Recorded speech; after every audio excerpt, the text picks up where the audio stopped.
중동 상황 전개 양상에 따라 큰 영향을 받으면서 변동성이 확대되는 흐름이 지속되고 있습니다.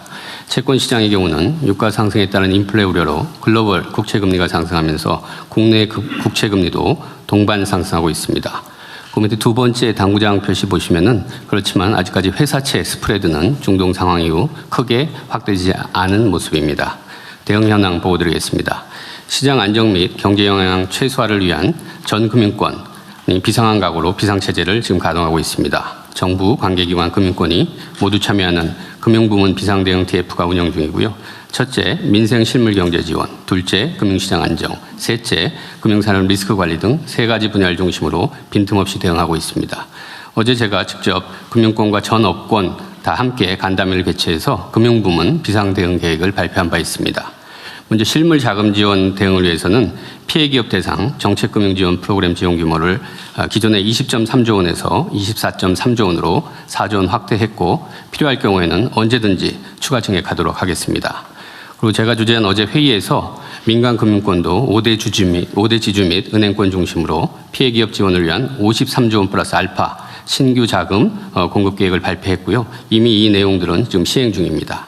그리고 업권별 상생 노력도 발표를 했는데요. 그 밑에 작은 글씨를 보시면 오부제 참여 차량에 대해서는 자동차 보험료를 할인해 준다든지 주유 특화 신용카드로 주유 시 추가 할인 또는 캐시백 지원을 한다든지 또 화물 운송업계 경영 부담 완화를 위해서 화물차를 할부로 구입하신 분들한테는 원금 상환 유예를 해준다든지 업권별 맞춤형 상생 노력도 지속해 나가겠습니다. 그리고 다음에 석유화학업계 납사 수입을 위해 은행권이 수입 신용장 적극 지원하고 원활한 원유 확보를 위해 산은수은이 석유공사의 유동성 공급도 확대해 나갑니다. 금융시장 안정을 위해서는 100조 원 플러스 알파 프로그램 지금 적극적으로 집행 중이고요. 이 규모도 필요할 경우에는 언제든지 늘리도록 하겠습니다. 그리고 금융산업 리스크 측면에서는 금융이 실물 경제에 확실한 안전판이 될 수 있도록 최악의 상황을 가정한 스트레스 테스트 실시를 해서 금융시장과 산업에 미치는 영향을 입체적으로 분석하고 리스크를 선제적으로 대응해 나가겠습니다. 이번 위기를 기회로 즉 전화위복의 계기로 삼을 수 있도록 자본시장 개혁 등 금융부문 체질 개선 노력도 지속해 나가겠습니다. 이상 보고드렸습니다.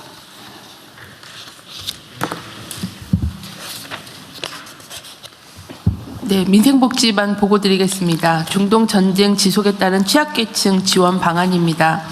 먼저 취약계층 생활지원 및 안정적 구직 활동을 강화하겠습니다. 복지 사각지대를 줄이기 위해서 반복적으로 발굴되는 위기가구, 위험군이 중첩되어 발굴되는 가구를 중심으로 우선 방문 대상을 선정하여 관리를 강화하겠습니다. 위기 상황에 대응하여 긴급 복지와 긴급 돌봄, 일상 돌봄 서비스를 확대하고 그냥드림 사업의 빠른 전국 확산 추진과 함께 가족 돌봄, 고립운둔 청년 전담 지원 체계를 확대하겠습니다.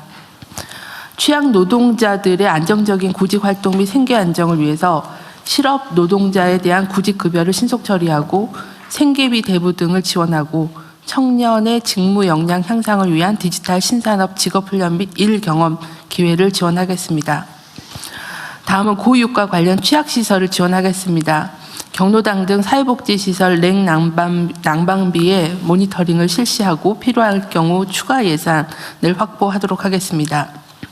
고유가로 인한 학교 운영비 증가 가능성에 대응하여 공공요금, 통학 지원 등 운영비 지원이 교육청별로 신속하게 예산 편성 및 집행될 수 있도록 독려하겠습니다. 고용 위기에 대비하여 고용 동향에 대한 모니터링을 강화하고 고용 상황이 악화될 경우에 고용 위기 선제 대응 지역을 추가 지정하고 특별고용 지원 업종을 추가로 지정하는 것을 검토하겠습니다. 의약품 등 필수 품목에 대한 수급 관리도 강화하겠습니다.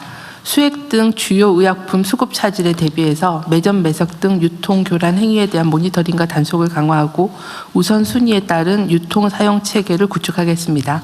이상 보고를 마치겠습니다. 네, 다음 해외 상황 관리반 보고 드리겠습니다. 파키스탄의 중재로 미국, 이란 간의 접촉이 추진되는 것으로 알려졌지만 중동 내 미군 추가 파병 등 지상전 가능성도 거론됩니다. 전쟁의 향방은 이단기 어렵습니다. 특히 지난 주말 예멘 후티 반군이 전쟁 발발 이후 처음으로 이스라엘에 대한 군사적 공격에 나서면서 영내 전쟁 확대 가능성, 또 이로 인해 홍해 통항까지 미칠 경제 안보적 영향도 우려되고 있습니다. 아울러 전쟁 종식 조건을 둘러싼 미 이란 간 요구의 차이와 상호 불신이 지속되는 가운데 향후 전개 방향에 관해서는 휴전, 협상 타결, 확전, 장기 소모전 등 다양한 시나리오가 제기되고 있습니다. 중동 전쟁이 4주 이상 지속되면서 호르무즈 해협 봉쇄 등으로 인한 에너지 공급망, 해상 물류 교란의 복합 위기가 전방위로 확산되고 있습니다. 각국은 에너지와 필수 원자재 확보를 위한 비축유 방출, 또 수출분 국내 전환 등 조치를 취하는 동시에 대체 수급선 확보를 위한 경쟁도 치열해지는 모습입니다. 이에 외교부는 대통령 지시에 따른 정부의 비상경제 대응 체계 전환에 맞추어서 우리 에너지 원자재 수급 안정화를 위해 제휴공간 전방위적 가동체제를 전환하고 또 고위급 외교 채널을 적극 가동함으로써 총력 외교를 전개하고 있습니다. 특히 중동 정세, 공급망 동향뿐 아니라 현안 대응 및 대체 수급선 확보를 위한 정부의 대응 방향 등을 촘촘하게 종합 점검하면서 향후 대응 과정에도 빈틈이 발생치 않도록 철저히 관리해 나가겠습니다.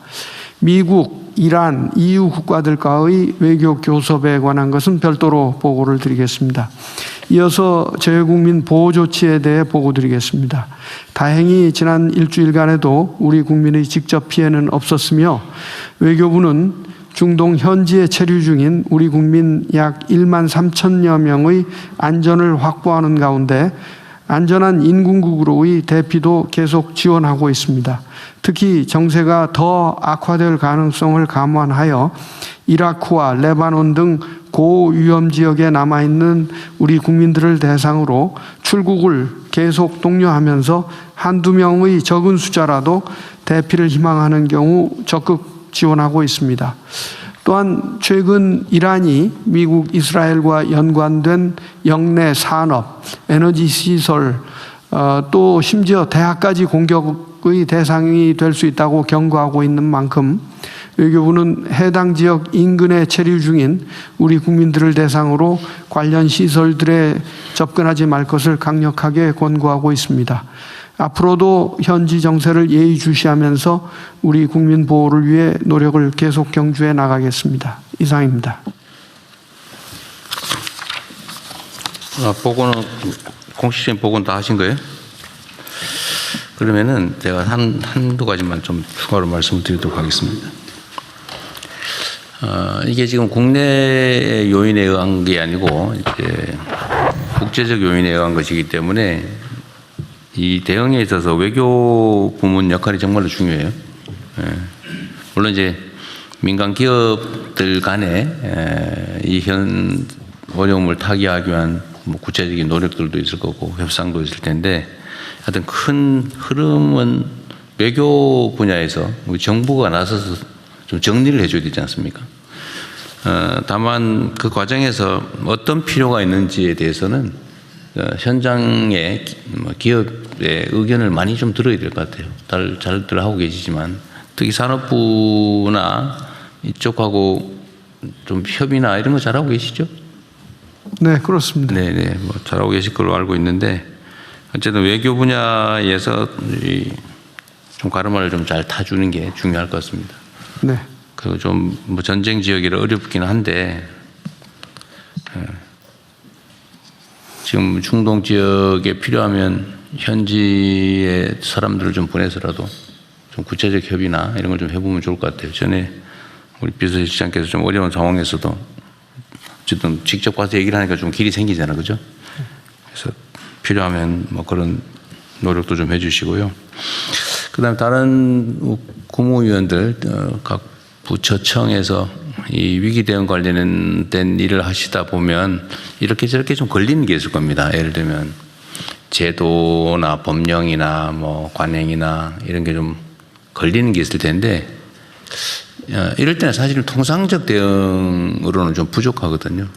그러니까 우리 마인드에서 그걸 좀 지워야 돼요. 특히 그러니까 뭐 직업 공무원들이야 그럴 수 있는데 이게 지금 선출직이나 아니면 정무직 공무원을 두는 이유는 그런 데서 좀 벗어나라고 있는 제도거든요. 그래서 필요하면 아까도 말씀드렸지만 무슨 법 제도에 문제가 있다 그러면 바꿔야죠. 예를 들면 지금 수입 규제 때문에 좀 어렵다, 뭐 또 심사 뭐 이런 것 때문에 시간이 많이 걸린다 이런 얘기들이 혹시 나올 수 있는데 그런 경우는 심사 절차를 앞당기든지 필요하면 생략하든지 이런 것도 과감하게 할 수 있어야 됩니다. 근데 이게 대체적으로 보면 나중에 혹시 문제되지 않을까 싶어서 안 해버리거든요. 일선 공무원들은 그럴 수 있죠. 근데 그거를 우리 공무위원들께서 그걸 풀어줘야 돼요. 적극적으로 그걸 찾아내라. 내가 책임져 주겠다. 이렇게 해서 좀 장애물을 좀 제거해 줄 필요가 있고요. 그다음에 법과 제도라고 하는 거는 필요하면 바꾸면 되거든요. 그것도 만약에 시간이 너무 많이 걸린다. 예를 들면 뭐 수입 규제 또 심사 절차가 뭐 법에 정해져 있어서 도저히 어쩔 수가 없다 이런 상황이 발생하면 그런 것들도 다 모아 가지고 오세요. 우리 헌법에 그런 거 있잖아요. 그 긴급 재정 경제 명령이라고. 그 입법도 대체할 수 있는 제도가 헌법에 있단 말이에요. 그러니까 법이 이래 되는데 어떡하냐 이러지 말고 하여튼 현장의 필요를 다 최대한 수집한 다음에 합당한데 현재의 제도나 법령에 제한이 있으면 그걸 극복할 방안도 연구를 해야 된다는 겁니다. 그러니까 이 사고가 거의 묶이면 안 된다는 거죠. 필요하면 법도 바꾸고 시행령도 바꾸고 지침 방침도 바꾸고 관행에 벗어나는 법적으로 허용되는 행위를 할 수 있다 이렇게 생각하시고 좀 과감하게 해주면 좋겠어요. 필요하면 시행령도 뭐 아까도 그런 얘기 잠깐 있었는데 뭐 하려다 보니까 입법 예고 기간 뭐 이런 게 있어서 그렇다는데 뭐 제가 얼핏 생각나는 게 모든 법 제도는 예외가 있거든요. 긴급한 경우에는 확 줄여서 할 수도 있고 필요하면 긴급 명령 형태로 해도 돼요. 그러니까 그걸 잘 찾아내십시오. 현장에서 뭐가 필요한지를. 그래서 접촉도 좀 많이 하시고 얘기도 많이 듣고 과제를 먼저 다 추출한 다음에 이걸 어떻게 해결할 거냐. 걸리면 각 부처 단위에서 끌어안고 고민하지 마시고요. 국무회의로 가져오시고 대통령실로 가져오면 제도를 바꿔서라도 또 비상입법을 해서라도 해결할 테니까 좀 각별히 유념해 주시기 바랍니다.